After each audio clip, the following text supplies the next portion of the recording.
다 함께 사도신경으로 신앙 고백드립니다. 전능하사 전지를 만드신 하나님 아버지를 내가 믿사오며 그 외아들 우리 주 예수 그리스도를 믿사오니 이는 성령으로 잉태하사 동정녀 마리아에게 나시고 본디오 빌라도에게 고난을 받으사 십자가에 못 박혀 죽으시고 장사한 뒤 사흘 만에 죽은 자 가운데서 다시 살아나시며 하늘에 오르사 전능하신 하나님 우편에 앉아 계시다가 저리로서 산자와 죽은 자를 심판하러 오시리라. 성령을 믿사오며 거룩한 공회와 성도가 서로 교통하는 곳과 죄를 사하여 주시는 것과 몸이 다시 사는 것과 영원히 사는 것을 믿사옵나이다. 아멘. 좋으신 하나님, 많은 빛 가운데에서도 하나님 전을 사모하는 마음 가지고 하나님 앞으로 나올 수 있도록 믿음 주심을 감사합니다. 비가 오기 전에는 비가 왔으면 좋겠다고 했는데 비가 오게 되니까 또 이제는 그만 왔으면 좋겠다라고 하는 마음들을 갖습니다. 하나님, 이 모든 일들 가운데에서 하나님의 뜻이 이루어지게 됨을 믿사오니 하나님의 일하심을 믿음의 눈으로 바라보게 하시고 감사와 찬양과 영광을 돌릴 수 있는 우리의 모습이 되게 하옵소서. 감사드리며 모든 말씀 예수님의 이름으로 기도합니다. 아멘. 하나님 말씀 봅니다. 하나님 말씀은 요한계시록 11장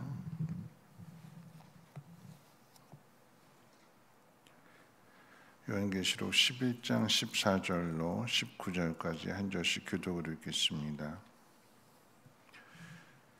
요한계시록 11장 14절부터 19절까지 한 절씩 교독을 읽습니다. 둘째 화는 지나갔으나 보라 셋째 화가 속히 이르는도다. 일자 장로가 세상 나라가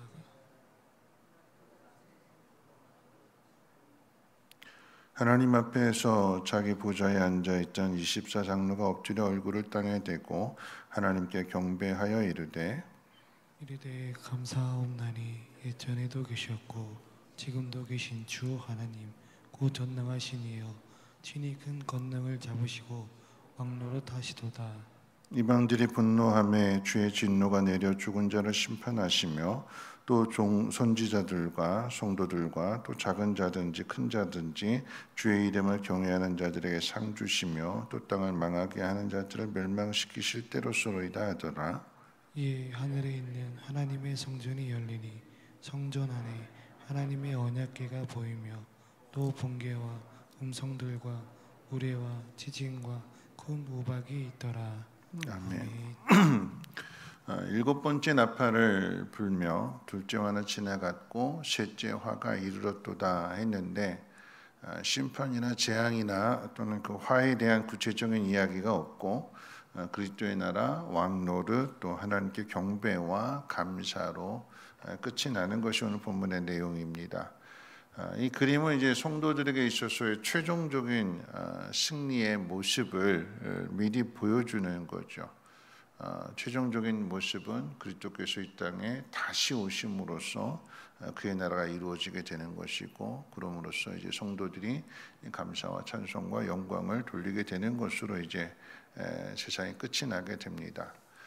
어제 말씀 가운데 있어서 기름 부음을 받은 사람들이 해야 될 일은 멸망당할 세상을 향하여 두 증인의 역할을 하는 것이라고 했습니다. 예수님도 이 땅에 오셔서 그 일을 행하셨습니다. 그 중에서 이제 변화산의 모습을 한번 떠올려 본다면 변화산에 예수님께서 이제 야고보 또 베드로 요한을 데리고 올라가셨을 때에 모세와 엘리야와 함께 예수님의 죽음에 대해서 이야기하시는데 그 모습을 볼 때에 너무나 그 광채가 나면서 말로 표현할 수 없는 얼마나 그 모습이 좋았는지 우리가 상상하는 것과는 비교할 수 없을 정도로 이를 다 표현할 수 없을 정도로 너무나 좋았기 때문에 여기가 좋사오니 초막셋을 여기다 짓고 여기서 삽시다 그러죠. 근데 예수님께서는 산으로 내려가십니다. 그 앞서서 죽음 직전에 예수님께서 그렇게 변화된 그 광채가 나는 모습을 보여주신 것은 최종적으로 이렇게 될 거다라고 하는 것을 미리 보여주는 거죠. 미리 그것이 보여짐으로써 그 우리 앞에 있는 그런 일들을 잘 감당하도록. 근데 그 우리 앞에 있는 일이 어떤 일이냐면 그렇게 변화된 그 영광스러운 모습을 이루기 위해서는 예수님의 죽으심이 전제되어져야 됩니다. 그래서 예수님은 산으로 내려가세요. 산으로 내려가셨을 때 어떤 일이 기다리고 있냐면 아이가 귀신 들려서 어려서부터 귀신을 들렸기 때문에 물에도 들어가고 불에도 들어가고 사탄이 그렇게 하는데 그 누구도 고쳐주지를 못해서 괴로워하는 또 그런 자식을 둔 아버지의 그 마음이 얼마나 애가 탈까요? 아들이 건강한 삶을 살지 못하게 될 때에 그 문제를 가지고 제자들한테 부탁을 했는데 제자들이 그 문제를 해결하지 못하게 되는 그런 소동이 벌어지는 상황이었잖아요. 예수님 내려오셔서 제자들을 책망하시고 그 아이를 고쳐주시죠. 그것으로만 끝나는 것이 아니라 예수님께서는 십자가에 못 박혀 죽으심으로 인해서 우리의 죄를 대속해 주시고 죄의 문제를 해결해 주심으로써 구원의 길을 열어주십니다. 최후의 모습은 영광된 모습이지만 그 영광된 모습으로 가기 위해서 우리가 해야 할 일이 있음을 먼저 기억해야 될 것입니다. 오늘 본문을 통해서 이제 두 가지 모습을 한번 생각해 보는데 첫 번째 모습은 24 장로들이 감사와 찬양을 합니다. 세상 나라 가운데 있어서 그리스도의 나라가 이루어졌다, 주의 나라가 이루어졌다라고 선포하게 될 때에 그 마지막 되어질 그 모습 속에서 이제 24 장로가 하나님 앞에 경배를 하게 되는데 그 찬양하는 그런 내용은 이런 내용입니다. 종과 하나님의 종과 선지자들, 성도들과 작은 자든지 큰 자든지 하나님을 경외하는 자들에게 상을 주시고 그리고 반대로 땅을 망하게 하는 자들은 하나님이 심판하신다 하는 그 내용을 찬양하고 있습니다. 사단이 하는 일은 땅을 망하게 하는 일입니다.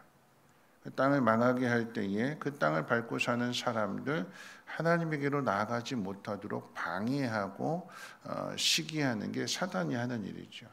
욥을 한번 떠올려 본다면 사단이 하는 일이 뭐냐면 그 욥을 시기하는 거예요. 하나님을 경외하는 하나님 말씀대로 순종하며 사는 그 거룩한 그 모습을 시기해서 온갖 고난을 다 갖다 주면서 하는 유혹이 뭐냐면 빨리 하나님 저주해라. 하나님에게서 멀어지게끔 하는 게 이제 사단이 하는 일이거든요. 땅을 망하게 하는 그 일들 속에서 사단이 하는 그런 일들 속에서 우리가 해야 될 일이 뭐냐면 그 반대 일이죠. 땅을 살리는 일입니다. 하나님이 지으신 그 땅을 다시 회복하는 것이 성도들에게 맡겨진 사명이고 사단의 그 권세 아래 붙잡혀 있는 그 영혼들을 건져내는 그 영혼을 살리는 일이 성도들이 해야 되는 것이고 그것이 하나님을 경외하는 일이요 그렇게 하나님을 경외하는 자들에게 어떻게 하나님께서 상 주신다라고 하는 것입니다. 하나님이 누구신가? 하나님이 우리에게 어떤 일을 행하셨는가 그것을 우리를 통해서 세상 가운데 나타낼 뿐만 아니라 사단의 권세 아래에 있는 멸망의 길로 가는 그들에게 하나님의 사랑을 받은 자로서의 그 증거들을 보여주고 나타내면서 단순하게 그냥 나 예수 믿는 사람이야 이게 아니라 내가 예수를 믿게 된 것이 하나님의 사랑 때문이었다라고 하는 것은 내 삶을 통해서 내 안에 있는 그리스도의 사랑을 이웃들에게 보여주고 나타내게 되는 거죠. 거기에는 당연히 희생이 따르게 되는 것이고 주님과 같은 길을 걸어가야 되는 것입니다. 자, 두 번째 그림의 모습은 뭐냐면 하늘에 있는 하나님의 그 성전이 열리게 되는데 그 성전 가장 깊숙한 곳에 있는 언약궤를 보게 됩니다. 요한 사도가 이 환상을 보았는데 우리도 마찬가지로 성전이 열리면서 그 가장 깊숙한 곳에 있는 언약궤를 보았다라고 하는 그 의미는, 그러니까 요한이 지금 이제 순교를 앞에 두고 있는 거잖아요.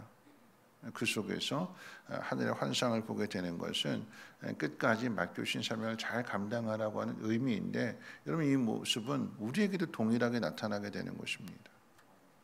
여러분 이 세상 가운데 땅을 살리는 일, 사단은 땅을 망하게 하는 일을 하고 우리는 그 속에서 하나님 믿는 사람으로서 땅을 살리는 일을 해야 되는데 그 삶 자체가 힘들고 고달픈 거예요. 사단과 같은 길을 걸어가면, 짝이 되면, 손을 잡으면 힘들지 않습니다. 근데 반대로 가기 때문에 미움받는 것이고 고난을 당하게 되는 것이고 그 삶이 참 고달프고 힘든 거예요. 그런데 그 고달프고 힘든 삶의 그 모습 그대로 오늘 이 새벽 하나님 앞에 나오는 거 아니겠습니까? 내가 가지고 있는 그 모든 짐들, 그 짐들이 하나님의 사랑을 전하는 일 때문에 당하게 되는 일들, 내가 하나님 믿기 때문에 당하게 되는 그 모습 그대로 하나님 앞에 나오게 될 때에 요한 사도가 그 하늘 성전 가장 깊숙한 곳에 있었던 그 언약궤를 보는 것처럼 동일하게 하나님께서 오늘 예배하는 저와 여러분들의 그 마음을 어루만져 주시고 위로해 주시고 소망 가운데로 인도해 주실 줄로 우리는 믿습니다. 그래서 나오는 거잖아요. 언약궤 안에 있었던 그 내용들이 무엇이냐면 만나가 담겨진 항아리가 있었고 또 아론의 쌍난 지팡이가 있었고 십계명이 깨어진 거 다시 하나님께서 새겨주신 두 번째 돌판이 그 언약궤 안에 담겨져 있습니다. 여러분 이 의미는 뭐냐면 그 세 가지를 통해서 우리 자신을 한번 돌아보라라고 하는 것입니다. 우리가 누구인지. 만나 항아리가 왜 담겨져 있느냐? 이스라엘 백성들이 하나님께서 애굽에서 건져내셔서 약속하신 땅에 하나님께서 인도하신다고 분명하게 말씀을 주셨는데 맨날 이스라엘 백성들이 하는 이야기는 뭐냐면 못 믿겠다, 돌아가자, 옛날이 더 좋다, 그런 이야기였어요. 고역하고 불순종하게 돼. 만나의 항아리는 배고파 죽겠다, 굶어 죽겠다. 그래서 하나님께서 이스라엘 백성들에게 먹이시는 그 증거가 만나의 항아리였고, 아론의 쌍난 지팡이는 뭐냐면 왜 너만 지도자가 되냐? 거역하고 반역하게 되는 그 무리들을 향해서 누가 하나님께서 택하신 사람인지, 그 아론의 그 지팡이는 죽은 나무인데 거기에 싹을 내게 하심으로 인해서 하나님께서 모든 일들을 이루어 가신다. 세 번째 십계명의 두 돌판이 무슨 의미입니까? 이스라엘 백성들이 하나님 배반한 거였잖아요. 우상 숭배한 거잖아요. 그래서 다시 모세가 화를 내면서 던진 그 돌판을, 깨어진 돌판을 다시 새겨주시는, 우리 죄성을 그대로 나타내는 거예요. 그 증거들입니다. 그런데 그 언약궤가 하나님 가장 성소 가장 깊은 곳에 있다라고 하는 의미는 뭐냐면 그런 우리들 하나님이 지키시고 보호하시고 인도하시며 사랑하셔서 마침내 약속하신 그 모든 것들을 이루어 주신다라고 하는 의미를 담고 있습니다. 우리가 하나님 앞에 나올 때마다 이 예배 시간을 통해서 그것을 확인하게 되는 거죠. 삶에서 고달프고 힘들고 어렵고 뭐 경제적으로 또 육신의 몸이 아프고 고달프고 힘들고 또 자녀들과의 관계 속에서 사람들과의 관계 속에서 이렇게 힘든 이야기들이 있지만 우리의 위로가 어디에 있느냐? 어디에 있어요? 하나님 앞에 나오게 될 때에 그 모든 상황들 속에서 하나님 우리를 지키시고 보호하시고 인도하신다. 어디까지요? 최후의 승리 그 자리까지 하나님께서 저와 여러분들을 인도하시고 이끌어 가십니다. 마지막으로 한번 생각해 볼 것이 있다면, 그런데 거기에 뭐가 있냐면 우레가 있고 번개가 있고 그리고 여러 큰 음성들이 들리게 되고 천둥도 치게 되고 이런 모습들을 보게 됩니다. 오늘도 여러분 교회 오실 때에 아니 어제 밤 사이에 막 천둥 치고 막 그런 모습 보셨잖아요, 그렇죠? 그럴 때 어떤 마음 같지요? 두려운 마음 같잖아요. 와, 큰일 났다. 교회 갔다가 혹시 번개 맞으면 어떻게 되나 막 그런 생각도 들게 되고, 비가 많이 오게 되는데 교회 가야 되나 말아야 되나 막 그런 생각도 들게 되고요. 우리는 천둥이 치고 번개가 치고 우레가 치고 막 이렇게 될 때에 우리는 두려운 마음 가져요. 그렇죠? 그런데 오늘 이 언약궤가 있는 그 성소 안에 이 천둥이 치고 번개가 친다라고 하는 것은 하나님의 임재의 모습이기도 합니다. 하나님 임재하신다. 또 한 걸음 더 나가서 뭐냐면, 여러분 세상 사람들이 보게 될 때 천둥이나 번개 이런 것들은 하나님의 심판, 하늘의 심판으로 생각하게 되는 거잖아요. 정확하게 묘사하는 겁니다. 그 천둥과 번개와 이 하늘로부터 이루어지는 그 심판이 어디서부터 시작이 되느냐? 하늘부터 시작이 된다는 이야기예요. 그러니까 하나님께서 세상을 심판하신다. 그것을 동시에 보여주는 것입니다. 그런데 거기에 뭐가 있다고요? 언약궤가 있다고요. 하나님께서 택하신 사람, 그리고 하나님이 사랑하시는 그 사람, 그 사람에게 하나님이 약속의 말씀을 주셨을 때에 천둥이 치고 번개가 치고 우레가 친다 할지라도 하나님은 그 속에서 약속하신 것을 이루시는 하나님이십니다. 왜냐하면 심판도 구원도 다 하나님 앞에 있기 때문에. 우리가 이 사실을 믿는다라고 하면 두려워해야 될 일들이 아니라 하나님 앞에 나아가야 되는 거죠. 말씀 마칠 텐데요. 여러분 출애굽기의 모습 가운데 보면 시내산에 하나님 임재의 그 상징으로서 거기에 구름이 빽빽하게 둘려져 있고 천둥이 치고 번개가 치고 우레가 치잖아요. 백성들은 두려워하는데, 그런데 그 속으로 누가 나갈까요? 하나님 계신 곳을 향해서 누가 나갈까요? 모세는 나아갑니다. 그게 모세의 사명이기 때문에. 백성들은 두려워서 떠는데 모세는 그 하나님 앞으로 나아가게 될 때에 천둥이 모세에게 내려치고 번개가 모세에게 내려친 것이 아니라 그 속에서 이 모세는 하나님의 얼굴을 대면해서 봤다고 그랬어요.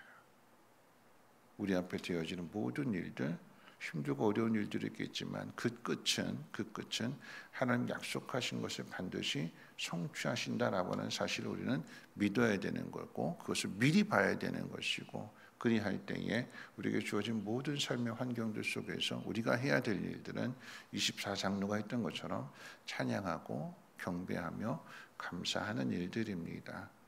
비가 왜 이렇게 많이 오는지, 왜 또 때로는 또 비가 오지 않아서 왜 가뭄의 시간들을 겪어야 되는지, 그 모든 시작과 끝은 하나님 앞에 있습니다. 하나님은 하나님의 선하신 뜻대로 그 모든 일들을 이루어 가실 것이고, 그 끝은 하나님을 경외하는 자들에게 찬양과 감사와 경배와 영광을 나타내 주실 것입니다. 이 사실을 믿음으로 말미암아 늘 감사하며 오늘의 이 현실들을 잘 이겨낼 수 있는 저와 여러분들 되시기를 주님의 이름으로 부탁을 드립니다. 찬송가 382장 함께 찬송합니다.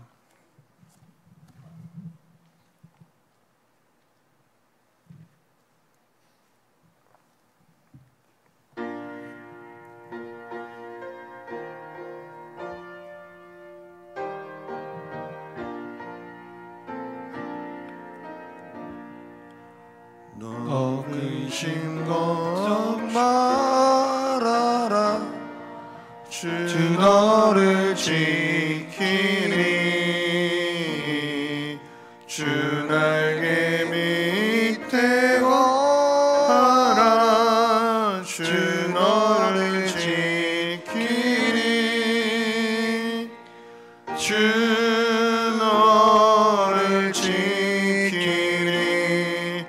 아무 때나 어디서나 주 너를 지키니. 늘 지켜주시니. 어려워 낙심될 때에 주 너를 지키니. 위험한 일을 당할 때 주 너를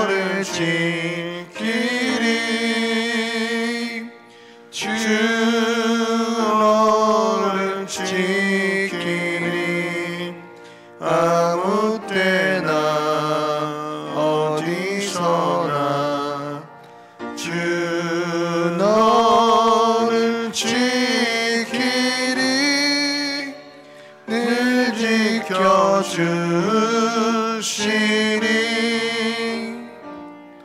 너를 꼭 미리 아시고 주 너를 지키리 구하는 것을 주시며 주 너를 지키리 주 너를 지키리 아무 때나 어디서나 주 너를 지키리 늘 지켜주시리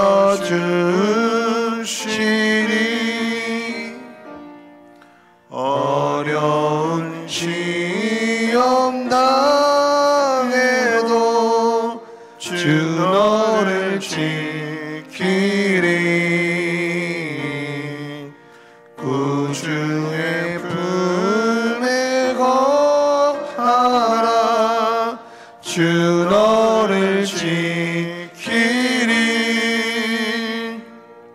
주 너를 지키리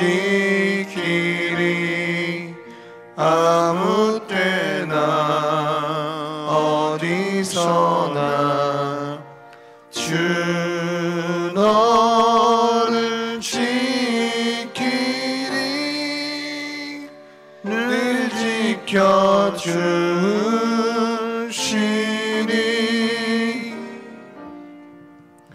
아멘.